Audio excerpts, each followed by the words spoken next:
Case పెడతా నేనైతే, నీ మీద కూడా కేసు పెడతా. ఇటువంటి ఆరోపణలు వైసీపీ వాళ్ళు తీసుకుంటే పార్టీ వచ్చే ఏంటి వాసుదేవన్ గారు దీనికి కూడా లైన్ ఉండాలా? వాసుదేవన్ గారు లైన్ రైమ్ ఉండాలా డిబేట్ అయిన తర్వాత? పవన్ కళ్యాణ్ గారి స్థాయి తగ్గించడం నాకు ఇష్టం లేదు. పవన్ కళ్యాణ్ గారు 50 కోట్లకు లొంగిపోతారా?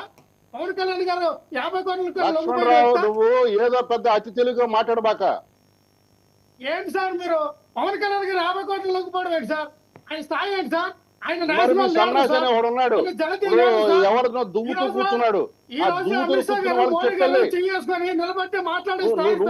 అసలు మీ పార్టీలో ఒక లైన్ ఉందా? మీ పార్టీలో ఒక రైమ్ ఉందా? మీ పార్టీలో ఒక సిద్ధాంతం ఉందా? వాసుదేవన్ గారు I don't like this kind of debate. దానికి నేను ఇదాము సార్. పవన్ కళ్యాణ్ గారి స్థాయి ఏంటి సార్? ఆయన ఒక శిఖరం సార్, ఆయన ఒక ఎవరెస్ట్ సార్. ఆయన రేపొద్దున అమెరికా ప్రధానమంత్రి అవుతాడు సార్. అటువంటి డబుల్ స్టాండర్డ్స్ మాట్లాడావు. 50 కోట్లు 100 200 కోట్లు అన్నావు, మళ్ళీ ఇప్పుడు నువ్వే మాట్లాడుతున్నావు. ఆయన స్థాయి 50 కోట్లకు లొంగిపోయే స్థాయి కాదు సార్. ఆయన 100 కోట్లకు 200 కోట్లకు జగన్ రెడ్డి స్థాయి ఎంత? జగన్ రెడ్డి స్థాయి ఎంత? జగన్ రెడ్డి స్థాయి ఎంత స్వామి? అందరి స్థాయి తెలుసు. జగన్ రెడ్డి స్థాయి ఎంత? వాసుదేవ్ గారు క్వశ్చన్ చేశారు, రజనీ గారి స్థాయి ఇదని. మరి ఆ రజనీ గారి స్థాయి ఏంటో నీకు ఎట్లా తెలుసు? ఏం మాట్లాడతారు సార్? ఒక నేషనల్ రజనీ గారి స్థాయి ఎట్లా తెలుసు? ఈ రాష్ట్రంలో ఉన్న వైసీపీ గాని జనసేన గాని టీడీపీ నాయకులు స్థాయిలు నీకు తెలుసా? నువ్వు అంత పెద్దోడు అయిపోయావా? స్థాయిలు అందరి స్థాయిలు తెలుస్తారు శాంతి ప్రసాద్ గారు. మన పార్టీలో మన స్థాయి ఏంటండి? పద్ధతి కాదబ్బా లక్ష్మణరావు, పద్ధతి మార్చుకో, పద్ధతి మార్చుకో, లేకపోతే మీ పార్టీకి గుండుసున్నా కొడతారు. కనీసం 11 ఇచ్చారు. ఆ 11 ఇటు కర్రలా ఇటు కర్రలా పెట్టుకొని పుట్టిన ప్రయత్నం చేయండి. అవి కూడా తీసుకొని మారేస్తారు. ఎంత గౌరవం ఇస్తారండి జనసేన పార్టీలో? What kind of debate is going on? మరి ఎందుకు మీరు స్థాయిల గురించి మాట్లాడతారండి? మాట్లాడింది నువ్వు స్వామి స్థాయిల గురించి. జనసేన పార్టీ మనకి ఏ పదవులు ఇచ్చింది సార్? జనసేన పార్టీ మనల్ని అలా చూస్తుంది సార్. మనం ఎప్పుడు అయ్యని నీకెందుకా స్వామి? అయ్యని నీకెందుకా? అయ్యని నీకెందుకా? స్థాయి ఏంటి మీకే? నీకెందుకన్నా మిమ్మల్ని ఏ రకంగా మేము డిబేట్లు పంపిస్తూ ఉన్నారు? నేను న్యాయవాదిగా కొనసాగాలనుకున్నా, చర్చకు న్యాయవాది కొంటా. నా ఫేస్బుక్ లో కూడా పెట్టా, చూసుకో. నువ్వు నాకు పదవులు అక్కర్లేదు, నేను నామినేట్ పోస్ట్ ఈ రోజు అడగలేదు. నాకు పదవులు పవన్ కళ్యాణ్ గారు ఇస్తానన్నా వద్దని చెప్పాను నేను. ఏం మాట్లాడతారు మీరు అసలు డిబేట్ లోకి వచ్చి? రైట్ మీరు డివేట్ అవుతున్నారు లక్ష్మణరావు మీరు డివేట్ అవుతున్నారు. అండ్ ఒకసారి ఆయన డివేట్ చేశారు, మాకు డివేట్ చేయడానికి ఎక్కడ కూడా ఉద్దేశం లేదు. డివేట్ అవుతున్నారు. కన్ఫైన్ టు ది సబ్జెక్ట్ అండి, కన్ఫైన్ టు ది సబ్జెక్ట్. శాంతి ప్రసాద్ గారు వినండి, శాంతంగా వినండి. మీ పేరులోనే శాంతి ప్రసాద్ శాంతి అని ఉంది, కానీ మీలో శాంతి లేదు. అంత అశాంతి ఉన్నట్టుంది. నాకు పేరుకి శాంతే గానీ మీ పేరులో ఉన్న శాంతి. లక్ష్మణ నాకు ఈ కితాబులు వద్దు, నువ్వు రాముడు ఫాలో అయ్యే లక్ష్మణుడు కాదు. ఒక్క నిమిషం శాంతి ప్రసాద్ గారు, మీరు ఇందాక కంపారిజన్ చేశారు రెడ్ బుక్ రాజ్యాంగం ఎవరికి? భారత రాజ్యాంగం కదా. నా back side doctor BR Ambedkar గారు ఉన్నారు, నా బ్యాక్ సైడ్. ఆయన మా బలం, మా అండ, మా దయ ఆయనే. రాజ్యాంగానికి నారా లోకేష్ గారు రాసినటువంటి రాజ్యాంగానికి మీరు కంపారిజన్ చేస్తున్నారు. రాజ్యాంగం రాశారా? ఏం గురుమూర్తి గారు మీరు ఎప్పుడు చూసారా? ఆ పుస్తకం ఉంటే నాకు పంపించండి.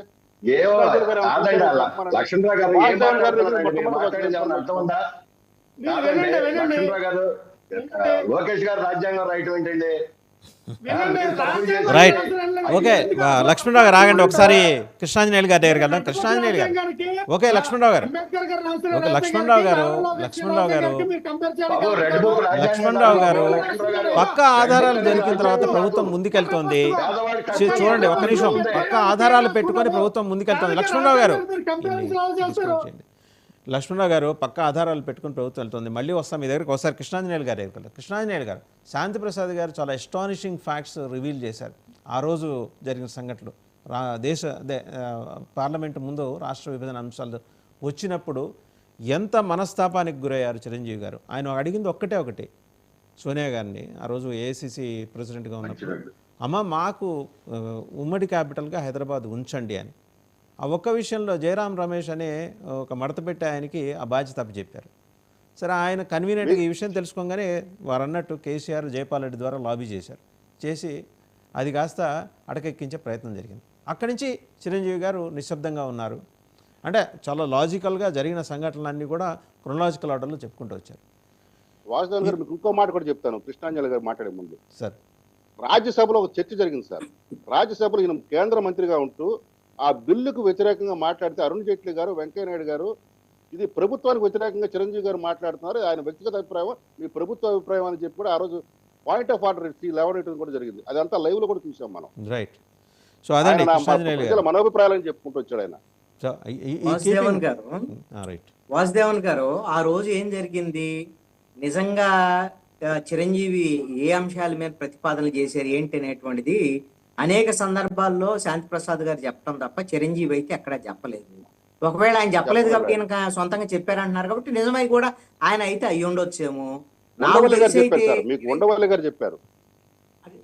ఉండవల్లను మీరు చెప్పడం తప్ప చిరంజీవి చెప్పలేదు కదా. ఓకే, ఎవరు వాదన వాళ్ళదండి, ఆ వాదన వినండి ఫస్ట్ మీరు ఓపిక్గా. ఫస్ట్ ఒకటి, చిరంజీవి ఏం సాధించాడు, పిఆర్పిని తీసుకెళ్లి కాంగ్రెస్ లో కలిపి అనేటువంటి విషయానికి వచ్చేసరికల్లా ఏమీ లేదు అనేటువంటి అంశం తేలినటువంటి అంశం.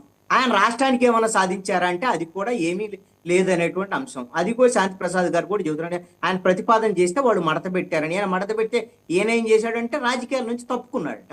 ఇప్పుడు వచ్చి ఏదో చేస్తాడు అని అంటే ఏం చేస్తాడు అనేది చూద్దాం. అది ఆయన ఏం సేవ చేస్తాడు, ఏం చేస్తాడు అనేటువంటి దాన్ని. రెండో అంశం ఏంటంటే మీరు ఎవరు వాదన వాళ్ళు చెప్పనండి. మీ వాదన చెప్పినప్పుడల్లా మేము వినలేదా, ఏం మీరేమైనా పోటుగాళ్ళేనా, మేము వినండి ఫస్ట్. ఎదుటోళ్ళు మాట్లాడేటప్పుడు మరి మీరు వినండి అయ్యా, వినండి. విను ఫస్ట్, కామన్ సెన్స్ ఉండదు, బుద్ధి లేదు. వయసు వచ్చింది కానీ బుద్ధి లేదు. మాట్లాడేటప్పుడు మీకు అవకాశం ఇచ్చాను. మీరు ఎదుటోళ్ళు మాట్లాడేటప్పుడు ఉండాలి, వెయిట్ చేయాలి. నీకెందుకు, చెప్తాను. చిరంజీవి అనేవాడు స్వార్థపరుడు, ఈ రాష్ట్రానికి ఏం చేసింది లేదు. టీఆర్పీ పేరుతో ఓట్లేసినటువంటి వాళ్ళ మొత్తాన్ని కూడా ఆ విధంగా తాకట్టు పెట్టాడు కాంగ్రెస్ పార్టీ దగ్గర. నువ్వు వచ్చి ఆయన చిరంజీవికి నువ్వు చిరంజీవి ఏం చేస్తాడో ఆయన ఏం చెప్పలేడు. ఆ ఊరికే కితాబిస్తావు, ఎందుకు మాట్లాడతావు? వేరే వాళ్ళు మాట్లాడినప్పుడు మాట్లాడకండి.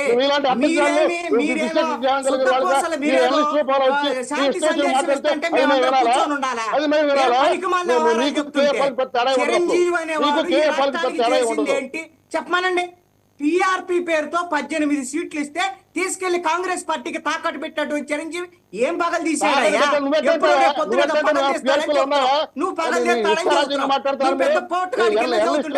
రైట్. ఓకే, మీరు సబ్జెక్ట్ లోకి రండి. ఓకే, శాంతిప్రసాద్ గారు ఒక నిమిషం అండి. Let him complete. శాంతిప్రసాద్ గారు లెట్ హిమ్ కంప్లీట్.